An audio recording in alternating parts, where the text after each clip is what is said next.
We all have different paths and journeys to our destination. Ooh.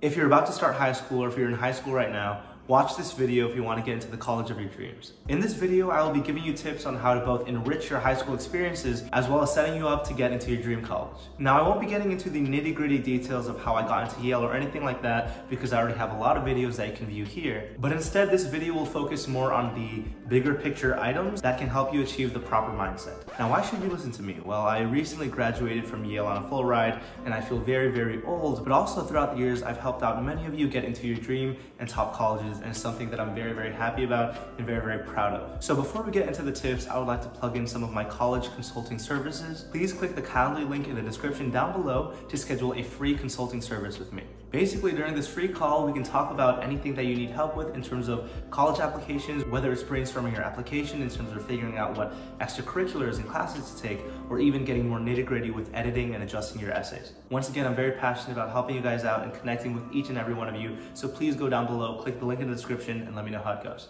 All right, so the first tip is to be proud of yourself. The fact that you're watching this video in the first place and you're searching for all these things on YouTube means that you take this very, very seriously. One of the most achievable and important first steps of getting into your dream college is recognizing that this is something that I want to do and that you are doing research and you're being proactive about it. For context, I didn't really have anybody guiding me throughout the process. My older brother and I just moved back to America when I was in the 7th or 8th grade, and he was just forced into high school, so I didn't really have any older figures who could teach me about this process. My dad also worked 6 to 7 days a week, and I grew up in a lower income school district. This meant that there weren't that many resources that could help me throughout the process. So once again, being proactive and scrappy and resourceful and having that hunger to learn is gonna aid you throughout this whole entire process. The second tip that I would tell you is to just start early. So starting early is beneficial on so many different ends because it helps you learn more about the process and you can figure out what you like, what you dislike, what you want to do, what you don't want to do. For example, starting early allows you to explore your passions and things that are interesting to you early on. And overall, the more time provides you more freedom to create academic choices and personal choices that hopefully the future you will be able to be grateful for. Starting early is going to be a consistent theme that you will see throughout the whole entire video. The third tip is to define your goals. Is college even an option for you? We all have different paths and journeys to our destination.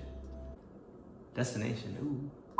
For example, I had friends who would go into a trade or start a business or even go to community college first due to financial reasons. These are all great, but it definitely depends on your personal situation, which is why you should definitely spend some time talking to teachers, guidance counselors, friends, siblings, parents, anybody who knows your situation a lot better than I do and who can judge it objectively and also talk to you about it personally. For example, what are your reasons for wanting specifically to get into the Ivy League? Your reasoning and motivation can get more specific throughout your journey, but I think it's worth asking yourself that. Because at the end of the day, you want to do what makes you happy, and you want to be able to do this for your own personal reasons rather than simply because of outside pressure or because other people expect you or want you to do this thing. However, I will say that most of the time, going to college is a pretty good option, especially after high school. And if you aim for the Ivy League, you know what they say, if you shoot for the stars, you'll still land on the moon.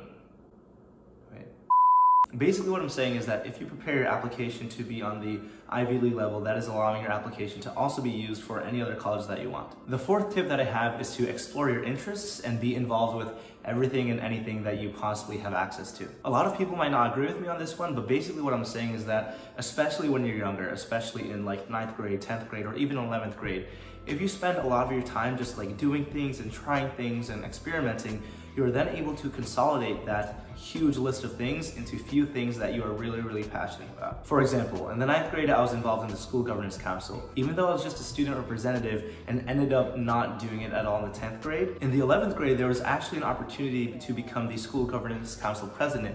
And because I had experience from 9th grade, I was able to use leverage all the way from my freshman year to become president in my 11th grade. That sounded a little bit confusing, but hopefully you get the gist. A lot of people, especially younger people, and even a lot of people my age and older, struggle with finding their passion, but most of the time, it's not thinking about what makes you happy, it's actually just like doing a bunch of things experimenting, being in the moment, and seeing what you are naturally drawn to and seeing what is it that you like. So I challenge you to get out of your comfort zone and lean into that fear a little bit while also understanding your boundaries. So go for theater, go for music, go for science club, model UN, whatever. See whatever there is in your school and do what you can with it. And if you come from an under-resourced school like mine, do what you can with the resources available to you, because colleges really care about the context in which your situation is. So if they know that your school doesn't have a lot of extracurriculars, but you were still able to do the most with what you had, that is really good. Don't be afraid to also create your own clubs. Take initiative and be proactive in creating your own things as well. And a lot of this that I just mentioned goes hand in hand with our earlier tip, which is starting early. The fifth tip is to take interesting and challenging classes. And this is similar to the fourth tip in terms of getting out of your comfort zone and trying things that are interesting to you. In general, top colleges really want to see that you're making the most out of your curriculum and that you're taking challenging classes that are still interesting to you and relate to something that you want to pursue. For my case, during the time, my school only had around 10 AP classes, and I ended up taking all the AP classes because all of those topics genuinely seemed interesting to me. But you shouldn't force it. Let's say you are more interested in math. Maybe you can focus more on taking AP math classes like AP Calc AB and BC, but maybe your other classes like history or English can just be magnet or magnet honors. And I'm sorry if I'm using terminology that you don't understand. That's kind of what I used in my school. But basically you can focus more on classes and take more advanced classes in the subjects that you're more interested in. The sixth tip mentions everything else that I already said, which is to be resourceful and do what you can with the resources available to you, whether that is about extracurriculars or classes or any other opportunities. Be very resourceful and proactive and take advantage of the opportunities around you. The seventh tip is just to foster relationships with teachers and students. This one is pretty self-explanatory, but just be easygoing and be nice to people and smile and interact and ask people questions and be interested in them. On a practical level, of course, this is going to help out when your teachers have to write letters of recommendation for you, because the more specific and detailed and anecdotal, the better. But also, it just makes you a lot more happier. It also makes you a lot more happier. It also makes you a lot more happy to go to school, because having a good support system and social system usually is a pretty good factor for happiness. School is supposed to be social and interactive, and having a good group of friends makes the process a lot more bearable. Actually, it makes it very enjoyable. Now, this eighth tip is a little bit of a hack. So what I recommend is for you to get a job. Honestly, the job can be anything, but it is beneficial on so many levels. First, you end up learning so many things. You learn how to have responsibility, and then you interact with a lot of adults and other people. You also make a lot of money, and you can learn how to manage it as well. You can also list the job as an extracurricular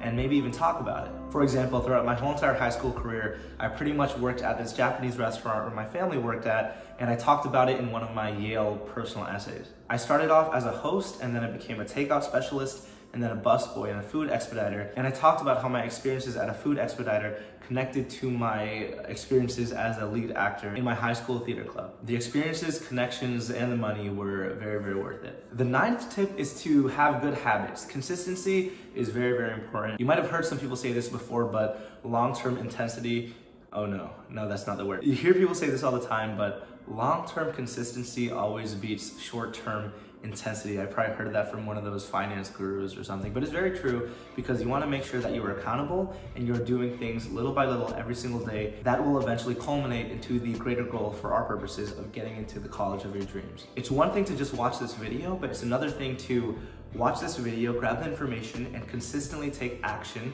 and do things about it every single day, every single week, month, and the years leading up to it. It's a long-term process, so you gotta make sure that you're enjoying it and that you're consistent through it all. Now, the 10th and final tip is just to have fun.